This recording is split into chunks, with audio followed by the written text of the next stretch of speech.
Hello dear students, welcome back to Organised Knowledge channel. और आज की जो वीडियो है उसमें हम डिस्कस करेंगे worksheet number 9 for class 8th, विषय गणित है। और ये वर्कशीट आपके लिए 16 अगस्त 2021 के लिए शेड्यूल की गई है। आज की जो वर्कशीट है स्टूडेंट, उसमें हम पढ़ेंगे एक चर वाले रैखिक समीकरण, उनको हम कैसे हल करेंगे। वर्कशीट शुरू करने से पहले बेटा प्लीज़ चैनल को सब्सक्राइब कर दीजिए, बेल आइकन को भी प्रेस कर लो ताकि आपको आने वाली वीडियोस की नोटिफिकेशन वो समय से मिल जाए। Let's start. ये चैप्टर जो है बेटा एक चर वाले रैखिक समीकरण, ये कंटिन्यू है और इसमें हम जो है कुछ वर्ड प्रॉब्लम डिस्कस करेंगे। महिमा और श्वेता की बातचीत। महिमा ने श्वेता से उसकी उम्र पूछी। श्वेता ने कहा, मेरी और मेरे बड़े भाई की उम्र दो क्रमागत सम संख्याएं हैं और दोनों की आयु का कुल योग जो है वो 30 है। अब स्वयं सोच लो कि मेरी उम्र कितनी होगी। तो उसने क्या बताया बेटा, मेरी और मेरे बड़े भाई की उम्र दो क्रमागत सम संख्याएं हैं, ठीक है, और उन दोनों का योग कितना है, वो 30 है। ओके, तो अब आपको यहाँ पर बताना है। अब देखिए महिमा का अनुमान, महिमा ने क्या सोचा इस बारे में कि उसकी उम्र कितनी होनी चाहिए। महिमा ने सोचा कि जोड़ 30 होना चाहिए, तो 10 और 20, तो ये जो है कितना हो गया, टोटल 30 हो गया। लेकिन यहाँ पर ये क्रमागत सम संख्याएं तो नहीं है, 10 के बाद तो कितना आना चाहिए, 12 आना चाहिए। तो ये जो है क्रमागत सम संख्याएं नहीं होने के कारण उत्तर गलत है।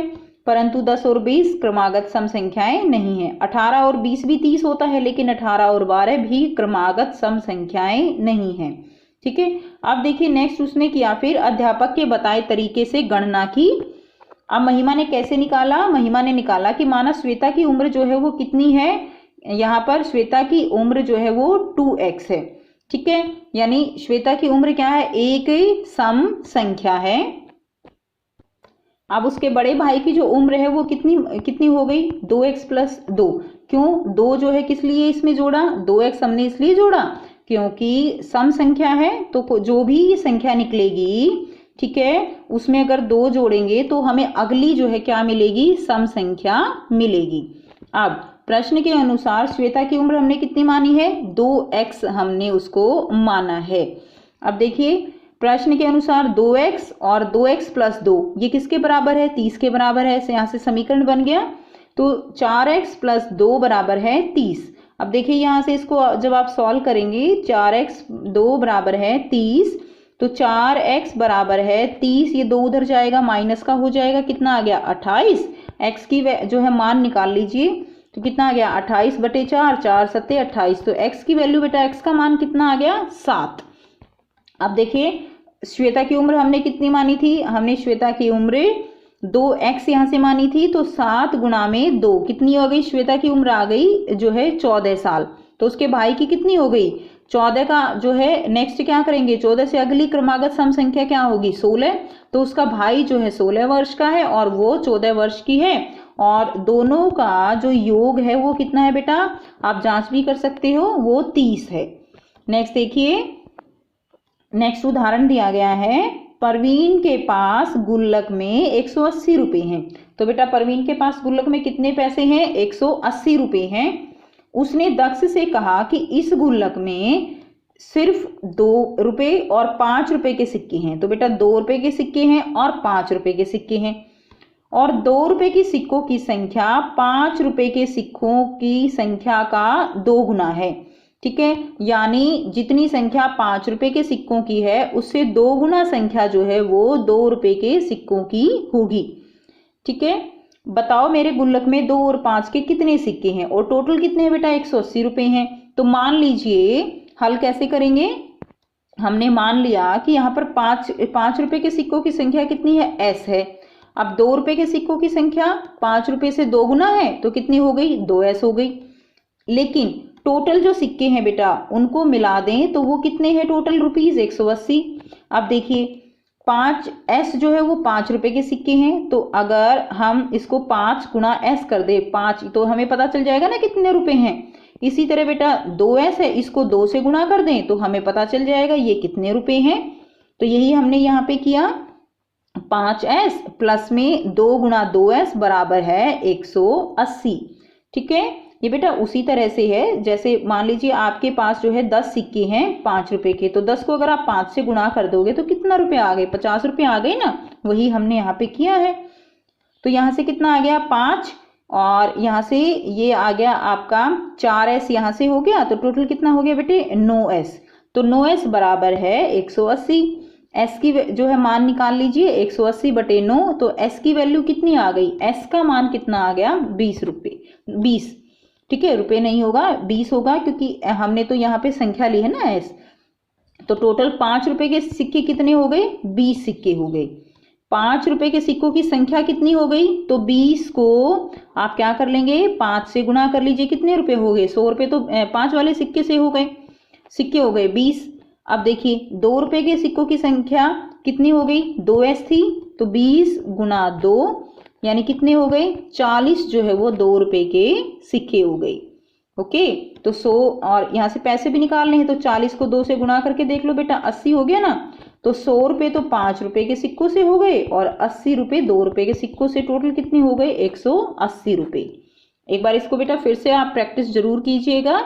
हमने इसमें 5 रुपए के सिक्के मान लिए s, 2 के सिक्के 2 गुना है 2s, टोटल है 180 रुपए, तो हमने s को 5 से गुना कर दिया, 2s को 2 से गुना कर दिया, टोटल आ गया 180, समीकरण बन गया, s का मान निकाल लिया।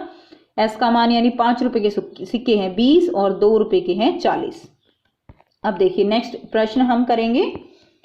प्रश्न 1, वीणा ने एक वस्तुनिष्ठ परीक्षा दी। तो वीणा ने क्या किया, एक परीक्षा दी जिसमें कुल 50 प्रश्न थे। कितने प्रश्न थे, 50। सही जवाब देने पर 4 अंक मिले, यानी 50 प्रश्न में जो सही जवाब थे उसमें एक प्रश्न का 4 अंक मिला। गलत जवाब देने पर 1 अंक जो है वो काट लिया गया। ठीक है, यदि वीणा ने सभी प्रश्नों का जवाब दिया हो, वीणा ने 50 के 50 प्रश्न जो है वो हल किए और अंक आए उसके 80, तो कितने प्रश्नों का जवाब सही दिया और कितनों का गलत दिया, तो आपको ये निकालना है। बेटा आप जो ये दी गई है स्टेटमेंट, इसको जो है बार बार पढ़ेंगे तो आपको चीजें जो है ये क्लियर होंगी। ठीक है, अब हम यहाँ पे क्या करेंगे, माना सही जवाब की संख्या कितनी है, j। माना उसने सही जवाब j का दिया, हमें पता तो है नहीं कितने का दिया, हम मान के चलेंगे j का। गलत जवाब कितने हो गए, टोटल थे 50, j सही हुए, तो गलत कितने हुए बेटा 50 माइनस j। ठीक है ना। अब देखिए सही जवाब देने पर अंक कितने मिले, तो ये तो सही थे और ये तो सही वाले हैं, ये गलत वाले हैं। तो सही वाले, एक सही का 4 जो है कितना मिला, 4 मार्क्स जो है एक सही के लिए मिले, 4 अंक, तो टोटल कितने मिले 4j ये अंक मिले। और जो गलत दिए उनका जो है 1 काटा गया, तो इसलिए हम इसको 1 से गुणा कर देंगे, 50 माइनस j। तो यहाँ पर देखिए ये तो हो गया, सही जवाब देने पर अंक मिले 4j, गलत जवाब देने पर अंक काटा गया 1 गुना 50 माइनस j। ठीक है, और टोटल अंक कितने मिले बेटा, टोटल अंक मिले 80। तो ये एक समीकरण बन गया, 4j plus 1 into 50 minus j is equal to 80। तो ये क्या बन गया बेटा, यह एक प्रश्न के अनुसार समीकरण बन गया जिसको हमें हल करना है। सो यहां से बेटा आप हल करेंगे, ये समीकरण बन गया हमारा। उसके बाद आगे उसको जो है समीकरण के आगे आप यहाँ से लिखोगे, बाकी अपनी वर्कशीट से ही लिखोगे। तो देखिए 4j plus 1 50 minus j is equal to 80। अब 4j 4j प्लस 50, ये 50 माइनस j हो गया बराबर है 80। 4j माइनस j 80 माइनस 50, ये इधर जाएगा तो माइनस का हो जाएगा। 3j बराबर है 30, j का मान निकाल लीजिए, j का मान आ गया 10। अब सही जवाब कितने, 10, j हमने सही जवाब ही तो लिया था 10। गलत जवाब कितने, 50 में से j घटा दो यानी 10 घटा दो, कितना आ गया 40। तो सही जवाब है बेटा 10 और गलत जवाब है 40। अब इसकी वेरिफिकेशन कर लेते हैं, जांच कर लेते हैं। तो हमने क्या किया, हमने जो है इस समीकरण में, कोई भी समीकरण आप ले सकते हो, हमने समीकरण में जो है क्या कर दिया, जो मान है j का वो रख दिया। ठीक है, तो हमने जब इसमें मान रखा तो हमने पाया 4j 40 प्लस 40, ये आ गया ना बेटा 40, तो कितना आया 40 और 40 कितने हो गए 80।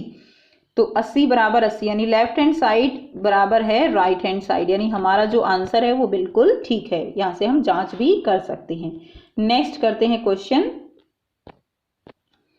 प्रश्न 2 दिया गया है 7 से विभाजित होने वाली दो क्रमागत संख्याओं का योग निकाल है। आपको बताया गया है 343 जो है दो क्रमागत 7 से विभाजित होने वाली दो क्रमागत संख्याओं का योग है। तो दो क्रमागत संख्याएं आपको बतानी है। माना पहली संख्या क्या है x, पहली संख्या x है तो उसमें जो है अगर 7 जोड़ देंगे तो अगली क्रमागत संख्या निकल आएगी। तो हमने मान लिया पहली x है तो दूसरी x + 7 हो जाएगी। अब प्रश्न के अनुसार हम समीकरण बना लेंगे बेटा।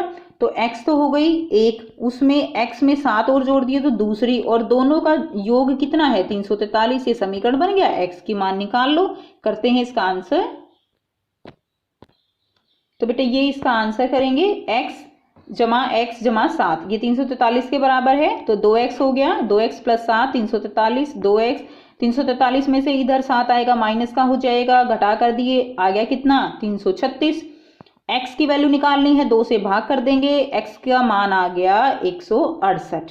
पहली संख्या 168, दूसरी संख्या 168 में 7 जोड़ दो 175।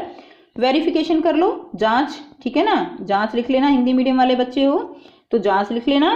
तो यहाँ पे ठीक है, यहाँ पे आएगा x + 7 तो 343, इसमें x का मान रख दीजिए बेटा 168 और 175, दोनों का योग कितना आ गया 343। तो यानी यहाँ पर 343 बराबर है 343, यानी हमारा आंसर बिल्कुल ठीक है। तो ये थी बच्चों आपकी आज की मैथ्स की वर्कशीट। आई होप बेटा आपको वर्कशीट क्लियर है। कोई भी प्रॉब्लम है आप कमेंट करके पूछ सकते हो, और वीडियो अच्छी लगी तो लाइक शेयर जरूर कर दीजिए, चैनल को सब्सक्राइब कर लीजिए, और आप बेल आइकन भी प्रेस कर लीजिए ताकि आपको हर वीडियो की नोटिफिकेशन मिलती रहे। So thanks for watching, have a nice day.